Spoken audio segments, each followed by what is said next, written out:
अबे शर्मित तू। अबे कैसा है भाई इतने दिनों बाद यार। आपके बेटे के कातिल को फांसी जरूर होगी। फांसी? पागल है क्या? भाई बैठा है मैं देखूं कौन है।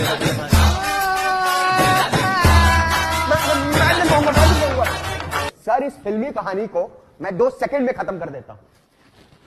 योर ऑनर, मौका वारदात से हमें ये चाकू और धर्मेंद्र सानी का ये वॉलेट मिला। इसी चाकू से तुमसे ना हो पाएगा का कत्ल हुआ और इस पे धर्मेंद्र सैनी की उंगलियों के निशान भी हैं।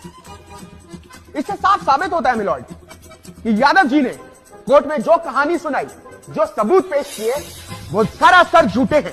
इसलिए मैं कोर्ट से दरख्वास्त करूंगा कि मिस्टर धर्मेंद्र सैनी जी।